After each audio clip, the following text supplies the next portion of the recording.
Good afternoon, I'm Herman Green with the Midday News. A special welcome to those of you watching on onespotmedia.com. We begin with news of another tragedy on the nation's roads this morning as a police constable attached to the St. Catherine South Division was killed in a motor vehicle crash along the PJ Patterson Highway in Clarendon. The severed body has been identified as 30-year-old Constable Anthony Bailey. TVJ News has learned that Mr. Bailey was driving a Toyota Corolla motor car along the highway sometime before 6 o'clock when he lost control of the vehicle. The car hit an embankment and overturned. Mr. Bailey was thrown from the vehicle and was run over by other motor vehicles. The constable's head was reportedly severed during the ordeal. Head of the Highway and Traffic Division, Senior Superintendent Calvin Allen, told our news center that the policeman was speeding. It's also believed that the cop was not wearing a seatbelt, which resulted in him being thrown from the vehicle. With the new road traffic bill expected to be implemented soon, the Traffic and Highway Division of the Jamaica Constabulary Force says it is optimistic that the new legislation will bring about greater order on the nation's roads. The details in this report. The new road traffic bill, which will repeal and replace the existing 1938 Act, was passed in the House of Representatives on Tuesday, February 6. It was approved with 131 amendments and seeks to implement new rules and increased penalties for breaches existing. Speaking on TVJ's Small Jamaica Thursday morning, head of the JCF's Traffic and Highway Division, SSP Calvin Allen, said the new fines are there as a critical deterrent. Mindset for people to behave better. And having written 508,000 tickets in 2017. 508? 508,910 tickets were written, but you're still seeing certain behavioral pattern taking place. There is no way that an individual should amass over 500 tickets and still be able to buy bread, still be able to renew his driver's license, still be able to go and register his vehicle, still be able to do all the normal things another motorist who has not committed a breach will do.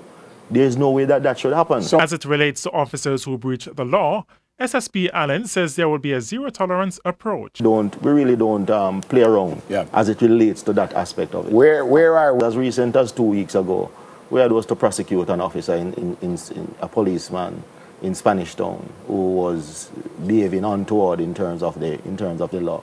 He said in going forward, surveillance cameras will be a critical part in enforcing the law. Already we have on our database motorists that has just blatantly ran the red light, and so people will be seen in their mail or on your email or on your record. Nice. And that will be accompanied by the necessary evidence of photograph of your vehicle with the registration number.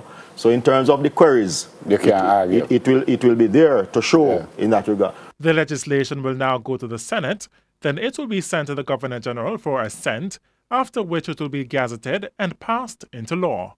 Bashade Masters, TVJ News. Detectives in St. Anne are carrying out investigations into the death of a man on Main Street, St. Anne's Bay, early this morning. A passerby saw the body of a man believed to be of unsound mind laying in a pool of blood at the doors of a prominent business place.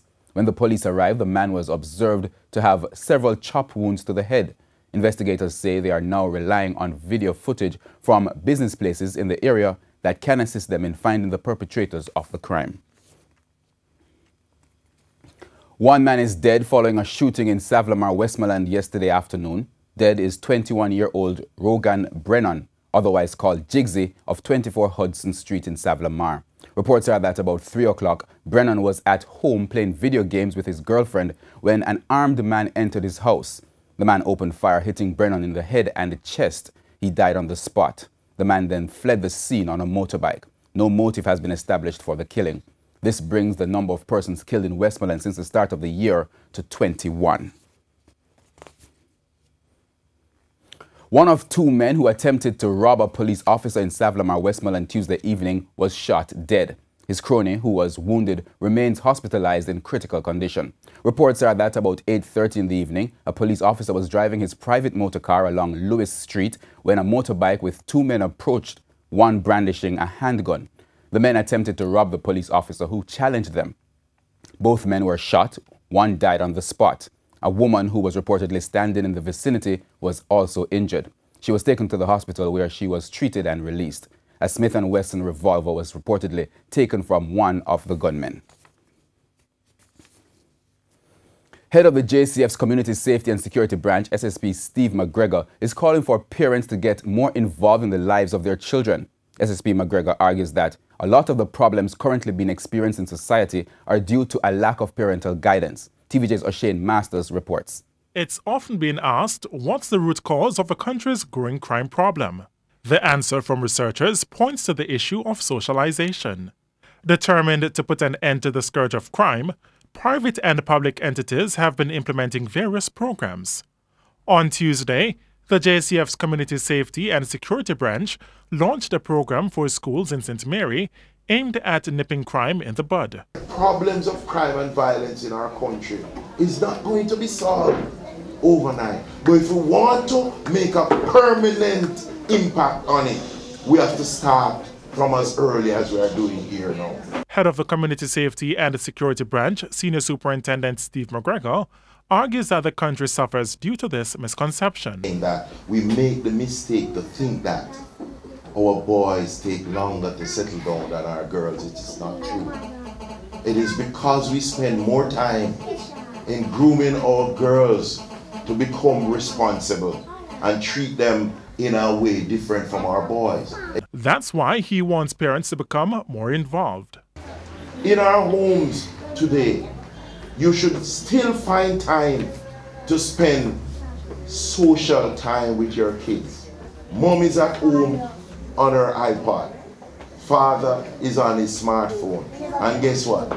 Children are also on their smartphone. So nobody is thinking about that together time. You see that together time, that is when the children will talk. O'Shane Masters, TVJ News. Commuters who use the Jamaica Urban Transit Company JUTC buses may soon have to pay more for that service in the form of a fare increase. This as the cash-strapped company has put in a request to the government for a revision of the current fare structure. In an interview with our news center, Managing Director of the JUTC, Paul Abraham, said the state-owned bus company has approached the Ministry of Transport seeking a new fare structure. Yes, there is a need for a fare increase. I would say successive JUTC management have all lobbied for an increase. And we are no different. We have made representation to our parent ministry for an increase, and we're hoping that we'll get some results out of that shortly. We have sent various scenarios to them, a combination of a fare increase along with subsidy. As you know, we are in discussion with the ministry on that, and we'll see what the results will come from that. The request for a fare increase comes in the wake of a report in Parliament last week projecting that the bus company will rack up a $7 billion loss during the 2018-2019 fiscal year, which begins on April 1. The report tabled last week by Finance Minister Audley Shaw also projected that the JUTC will suffer a $3.1 billion loss during the current fiscal year. During the new fiscal year, the JUTC's fuel bill is expected to increase by $1.1 billion to $3.6 billion, while it will have to fork out an additional $500 million for the repair and maintenance of its buses and depots. Mr. Abrams explained that one of the contributing factors to the spike in losses is the competition from illegal transport operators. Some of the expenses that we are facing right now are, along with the aging fleet, which is requiring high cost of maintenance, fuel, etc. Those are some of the components that are heavily weighed on our budget right now. We are trying to keep everything as tight as possible. Our expenses are running parallel or below our budget. However, it's a challenging operation with the competition that is out there, the illegals and the other forms of alternate form of transportation. He also added that the JUTC will be implementing some medium to long-term cost reduction strategies. We are implementing a time and attendance for greater control on overtime and accountability for salaries, etc. A tracking system, and that will be able to control driver behavior and help with maintenance as we go along. Accident investigations to control our personal injury situations and damage control to vehicles outside. So we are operating in the best capacity that we can, but we are challenged with a number of issues that do affect our operation. Herman Green. The Randolph Lopez School of Hope in San Andrew has received some assistance as the National Leadership Prayer Breakfast Committee has donated $450,000 to the institution. The funds were raised at the recent National Leadership Breakfast Forum. Speaking at the handing over ceremony at the VMBS corporate office on Wednesday, President of the VMBS Group, Courtney Campbell, highlighted that the social welfare provided by the government is not enough to sustain resources for the country's vulnerable citizens. We're hopeful that the donation being made today will go a far way in advancing this noble cause, but also promoting to the wider public the mission on which you have embarked. As your vision states, you aim to provide dynamic leadership, advocacy, and influence that will facilitate the full integration and inclusion of persons with intellectual and other developmental disabilities in society. The Victoria Mutual Group also supports this vision of upliftment and empowerment as articulated in our mission, which states that we are committed to partner. We thank all those who have donated and assure you that the funds will be sowed into good soil. Thank you very much. He added that in an effort to enhance the physical surroundings of the school, the institution will be the VMBS Group's 2018 Labor Day project. School principal Sylvestine Reed said the school is in need of a sick bay and proper playing ground. However, she's thankful for the donation.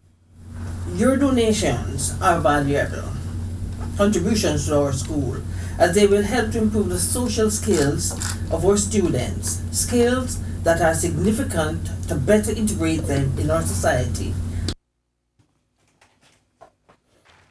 And we go now to sports as a thrilling ankle leg run between St. Jago and Edwin Allen in the boys 4x400 meters open closed the show at the Central Athletics Championships came to an end at the G.C. Foster College. This as St. Jago retained the boys title and Edwin Allen defended their girls championship. Trishana McGowan reports.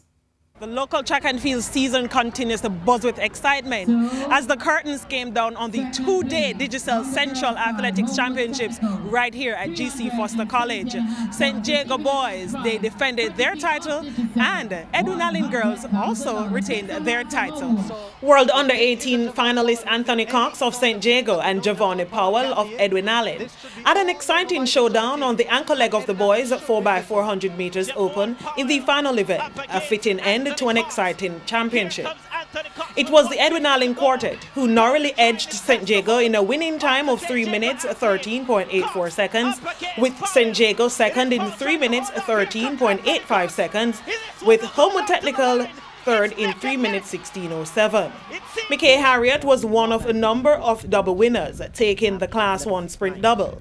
The outstanding Homo Technical athlete won the 100 meters in 11.73 seconds, just outside the old record of 11.72. She then returned to take the 200 meters in a meet record of 23.56 seconds. World Youth 100 meters, bronze medalist Kevona Davis of Edwin Allen also sped to a record 23.61 to win the Class 2 girls 200 meters. She also helped her team to victory in the 4x100 meters in a meet record of 45.34. Also outstanding on the boys' side was Daniel Chambers, who won the 100 meters in 10.95 seconds, the same time as teammate Vashan Vasiana, who was second with Clarendon College, Rajay Morris, third with 10.99.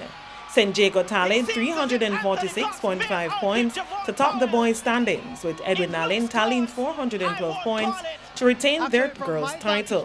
Trishana McGowan, TVJ Sports. And that wraps up the Midday News. I'm Herman Green. Join us at 7 for the Primetime News Package. On behalf of the news, sports and production teams, good afternoon.